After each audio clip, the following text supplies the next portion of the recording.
All right, hello everybody, and welcome to Geopolitical Trends, where truth matters. Excited to be with you on this glorious day. Hope your day is going well. So, interesting topic that I'm going to be sharing with you, providing you my own analysis, and I'm going to have to do this one short because I got some major work that I have to do for a particular company that reached out to me to do some work for them, some analysis of sorts. So, but nonetheless, I scheduled this for you guys, and I'm gonna do or provide you my own analysis about this particular topic.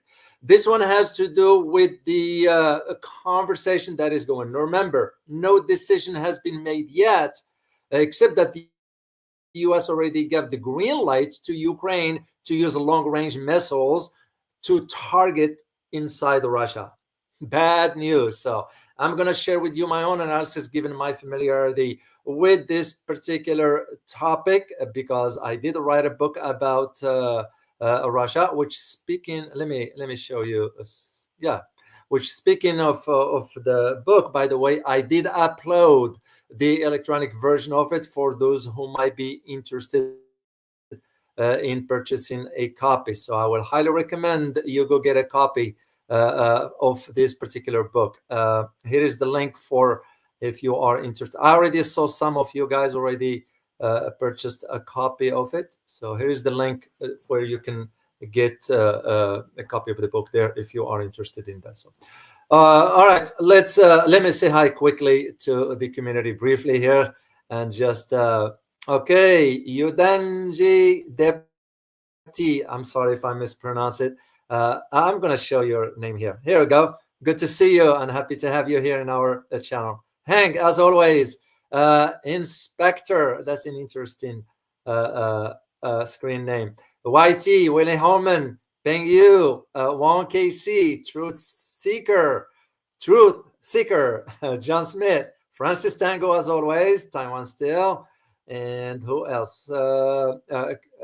Carmelo, and who else?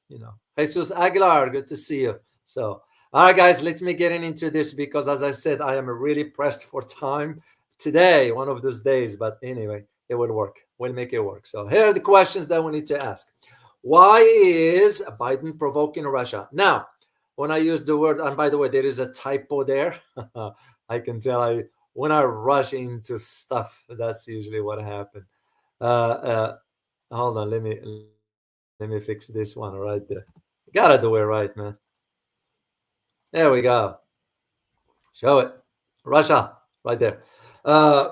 So why is it provoking? Of course, the provocation has started 2 years ago. I know some might disagree with the wording of it, but there is reason for why I'm using this specific terminology here. That's first question. Second, what may Putin's response entail? What will Putin's response be? And it be as clear as it can be. If I were advising him, I will, that's what I will advise, exactly what I put on my thumbnail on the, you see what I meant by that. I'm sure you're smart enough to read between the lines. And third question is, how will the president-elect Donald Trump will handle this file moving forward? And this is what I'm going to be providing you my own analysis about this, putting things in perspective. As I said, I wrote the book about Russia, and I kind of did mention certain aspects of the Russia's geopolitical tensions moving forward and so forth, strategy regarding not only Eastern Europe, but a global stage for that matter. Once again, if you are interested in reading the book, go check it out on the Buy My Books. There's the link of it if you are interested in that. So, all right, let's get into our conversation. Now, I had a chance to read a foreign article in foreign language, of course, and it was written by Sarah Shamin. So I'm going to put a link for you guys. Very interesting, to the point, concise as to the detail of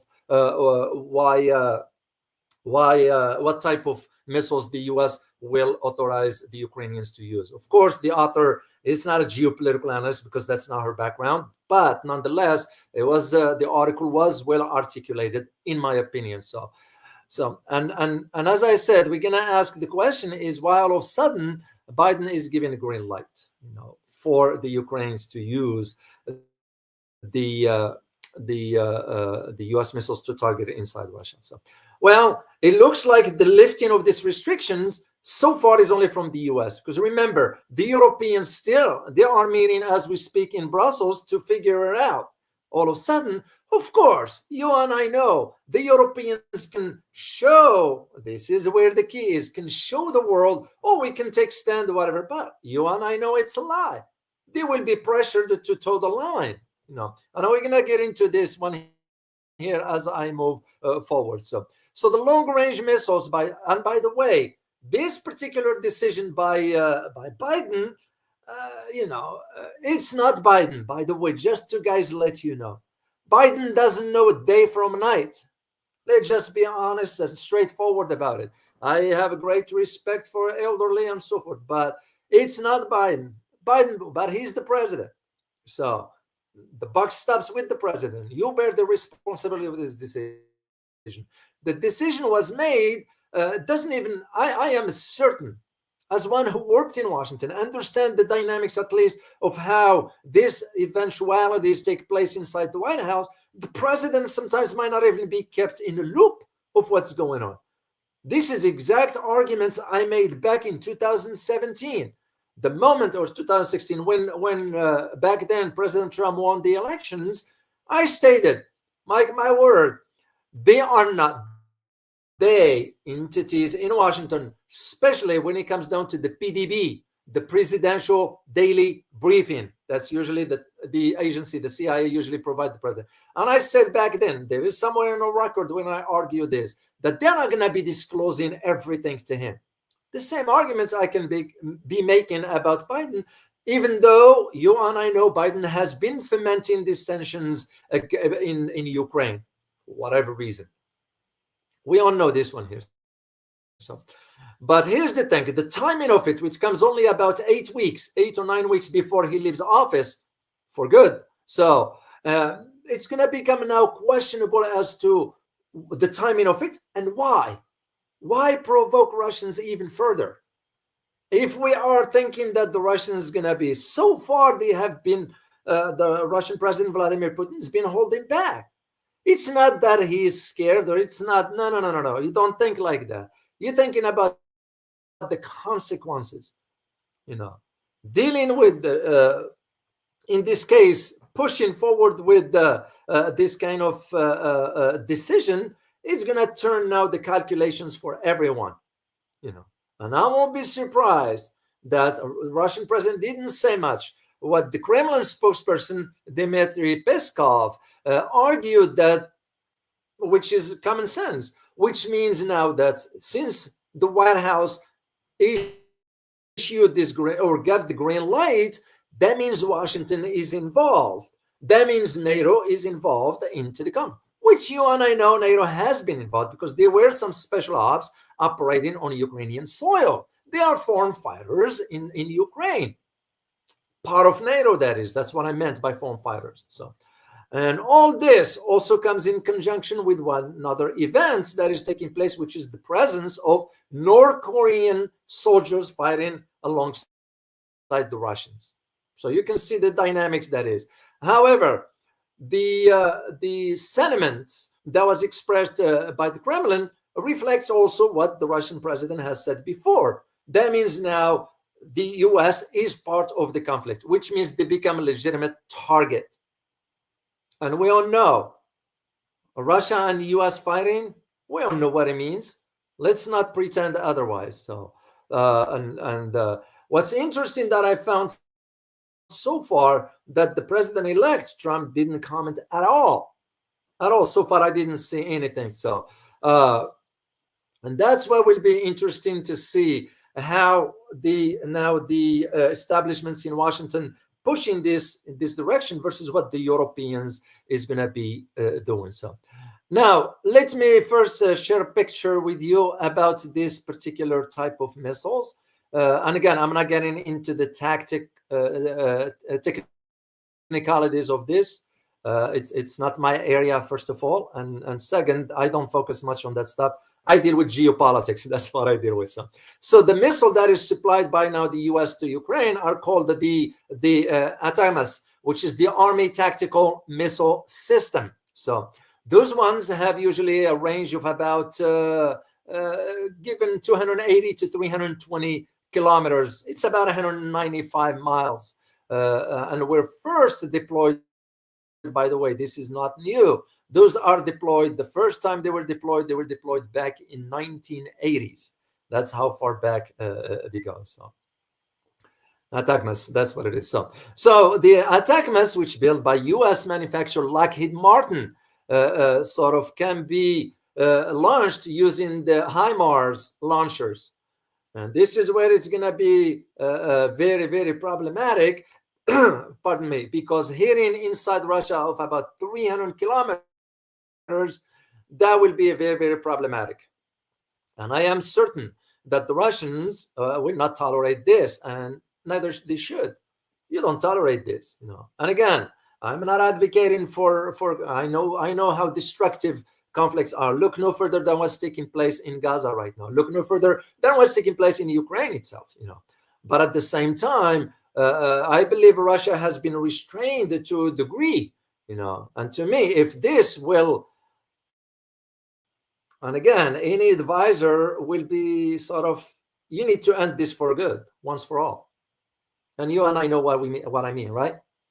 Know what I mean? And this is where I am very watching now what the Russian president is going to be stating soon. So far I haven't come across anything yet, but I am going to be keeping an eye on this as I move forward. So now there's one of the things we need to consider in this analysis, at least as briefly as it might be. So first of all, now the comedian Zelensky, that is comedian President Zelensky, you know, he's been saying this, which means what now? That the element of surprise is gone.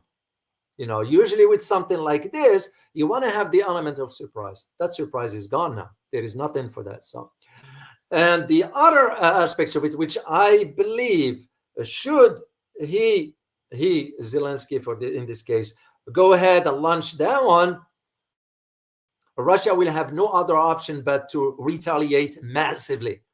And to me, I hope that the Russians will do one thing: let the civilians out first. If you are to flatten something, let the civilians out first. And I believe they will do that. They will announce to the civilians to evac and just flatten whatever. That's what I see. Because if there will be no response from the Russians, this will escalate even further. Now, we don't know to what degree Donald Trump, when he is inaugurated as a president, will have much influence. Remember, as I always say, you know, the president sometimes is not in the loop of what's going on by design. And we all used to say before, well, maybe when Trump wins the elections, he's going to stop the war in Gaza. We all know now what he's doing with the support he's providing, or he's going to provide even further. So that's why you don't kind of, there's one thing I am keeping an eye on to understand. Now, the second thing that I need to consider in this analysis is vis-a-vis the decision of Biden. Was this some sort of a revenge as far as from Biden regarding the loss of elections? Because the Democrats lost very badly, very, very badly. I'm just thinking outside the box here. Most likely, if I am to guess, as an American being here, the people were frustrated with Democrats because of the inflation, the economy. Like I did the video for you guys about why Americans ignore foreign policy. Hardly ever any will think about foreign policy as much as they will think about the economics, their pocket. Like the saying goes here in America, we tend to vote with our pockets. In other words, the economy. There's the possibility of that, but that doesn't mean I will rule out that possibility of Biden being vengeful. First of all, creating another nightmare for the next president that is going to be entangled for. And second is as a revenge for the loss of the elections. What do you guys think?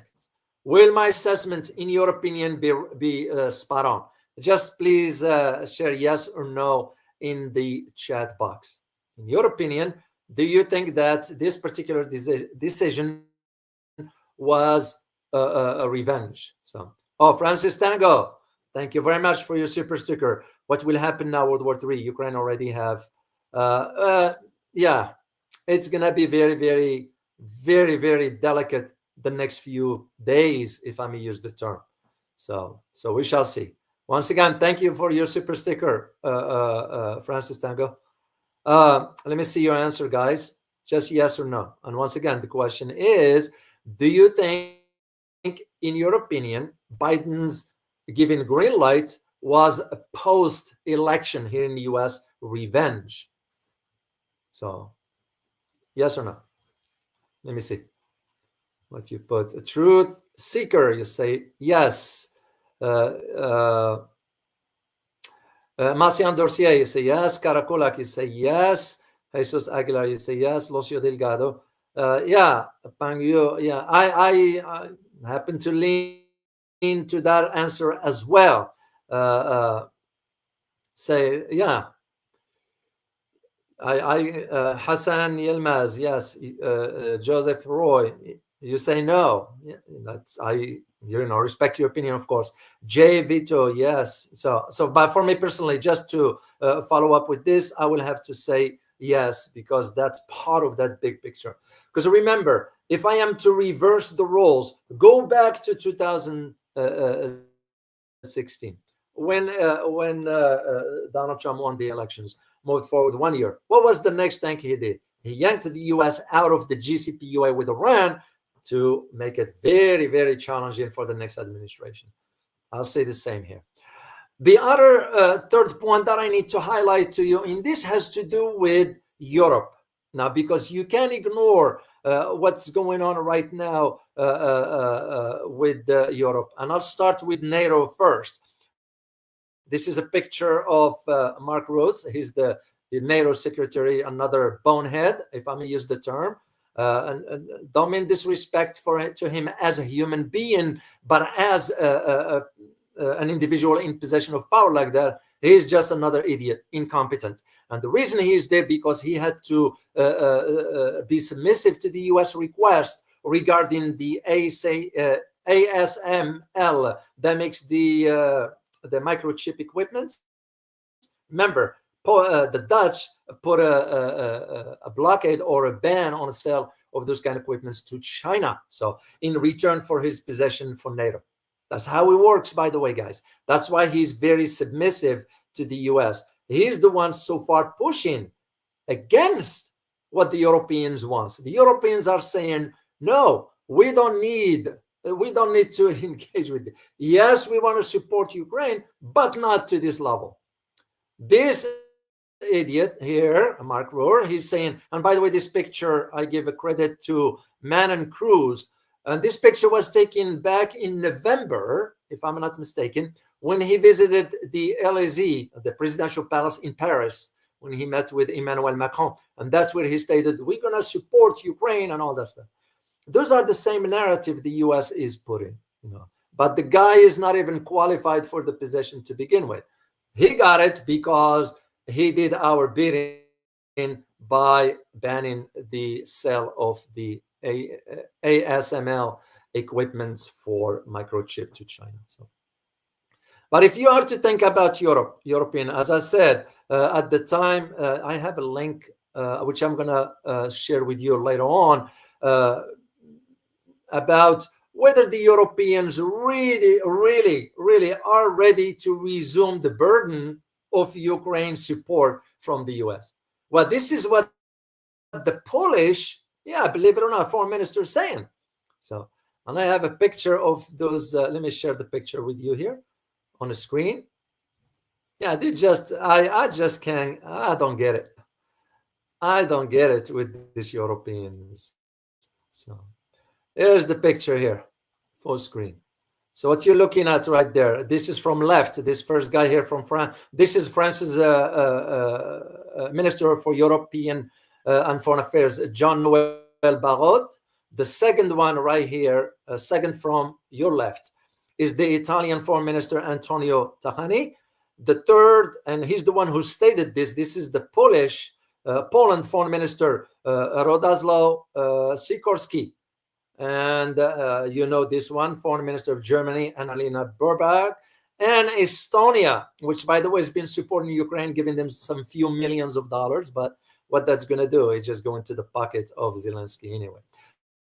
So when you think about the Europeans now, you think in terms of, well, what can they do? Well, so far, there is a division that exists in Brussels right now, because most of the Europeans are saying, well, now we will be able to resume this burden. In other words, we take responsibility of supporting Ukraine. They can't. They can't, because you have now Olaf Scholz that is kind of still hesitating on providing Ukraine with the longer range missiles. Yeah, despite what you hear, he's a stubborn man. And so far, Olaf Scholz is saying no. But Olaf Scholz has a different calculations. And this one has to do with the upcoming elections early next year in Germany. You don't know what it means. When you look at the economy of Germany, where it is, when you look at with the, and I kept this picture here for a reason. When you look at the manufacturing shutting down in Germany because the high cost of energy, you can just see why. He's going to have to think long term. A second thing is Olaf knows now that Joe Biden is going. He ain't never coming back to the presidency. But Olaf Scholz also was the one who made a phone call to the Russian President Vladimir Putin. So this is where you think about what you read out might be different than what's taking place behind the scenes. And that's exactly why I believe this, because so far, when you look at it was a research conducted. I think I'm going to get you that one, if I remember where I got it. The German elections early next year, you already have about 61% are against sending long-range missiles to Ukraine. But of course, Germany, if it is forced by the US, they're going to do so. It's no different than South Korea. It's no different than Philippines. It's no different than Australia, Japan, Canada. You get the rest. All those countries are under the thumb of the US. There's no other way of stating this. So, and the other thing is for us to ask all of a sudden that Ukraine is like, oh, we want to have this long range so we can fight for our democracy and freedom and all that nonsense stuff. So, well, the decision, of course, that prompted all this is the deployment of the North Korean troops in Kursk region. Because remember, the president-elect Donald Trump already stated that you, Ukraine, can negotiate with Russia, but you're going to have to give up some territories. Interesting enough that Donald Trump, you know which area he mentioned? He mentioned Crimea. What about the Donbass and all the eastern part? Do you think Russia is going to give that back? I don't think so. And this is why the comedian President Z is kind of like hoping that now that got the green light from the US. Well, Europeans haven't said anything yet. I'm sure they will toe the line. There is no other way. Because you have the US, you have the UK. UK, by the way, has been allowing missiles to be used against Russia. Makes you just wonder. And I am sure you guys are aware of the meeting that took place between President Xi and the UK's idiot Prime Minister Steimer. I just don't get it with these Europeans. They just, it's baffling. It's really baffling to understand where these dynamics are headed and why. So the idea so far that the President Biden, the soon outgoing President Biden, will give the green light does not suggest that it's fait accompli. This is what I wanted to report to you today. That's why I wanted to do this live stream here. Yes, there are a lot of YouTube out there. The US got a green light. They're going to, let's take a step back. And this is one thing where you differentiate between sensationalism and factual stuff. And I want you to be aware of this. Yeah. Yes, it is my prediction that things are going to move forward. But at the same time, there's a lot of things that goes on behind closed doors regarding those dynamics, because you're talking about a major retaliation from the Russians that could include a tactical nukes. Because now they are saying, hey, because Russia has a doctrine in its nuclear use, if ever Russia feels threatened, its security is threatened, they reserves the right to use nukes. They never disclosed whether strategic or tactical.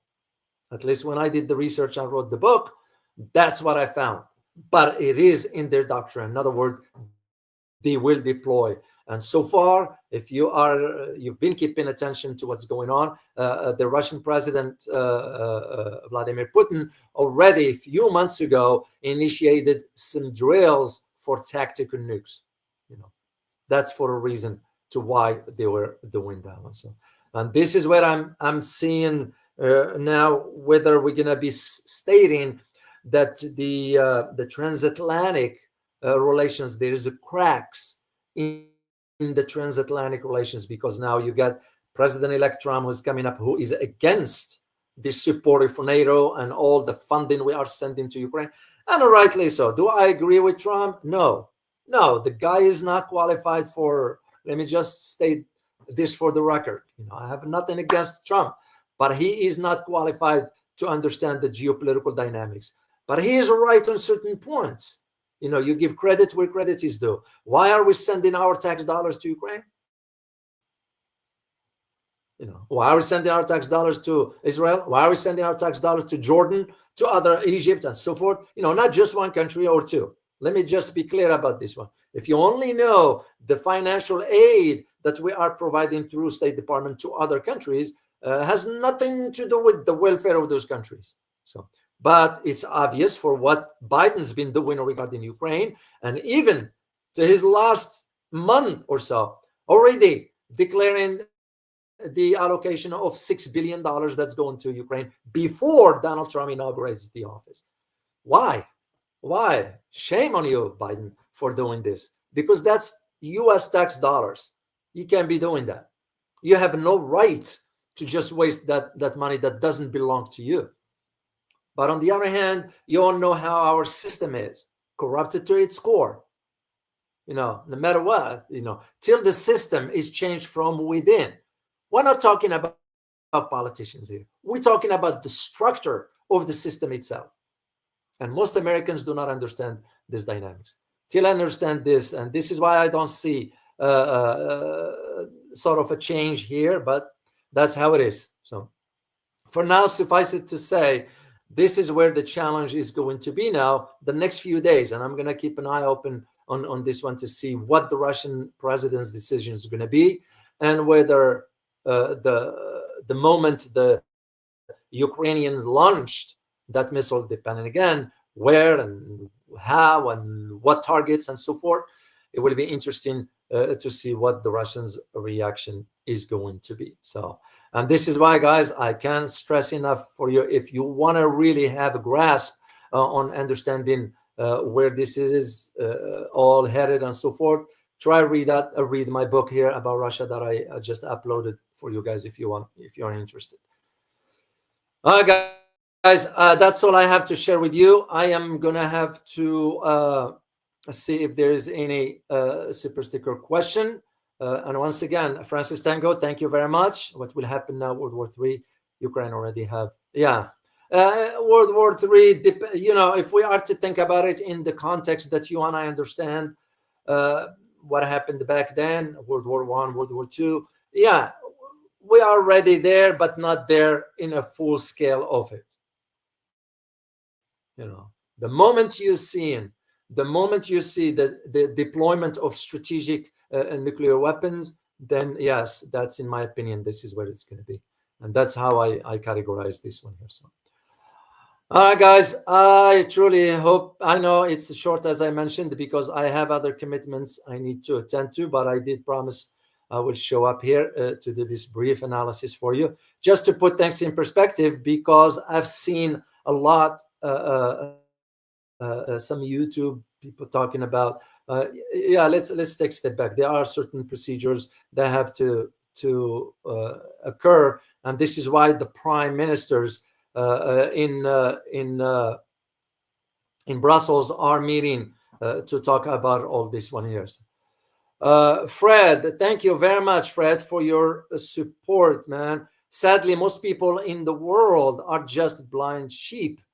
I believe a real change needs some big revolution or something which requires people to wake up. I couldn't agree more. I couldn't agree more. I am for peace. Revolutions don't have to be bloody. Of course, in our country, it will be a major one because every household here has some form of weapons of sorts. So I can just see but I agree with you.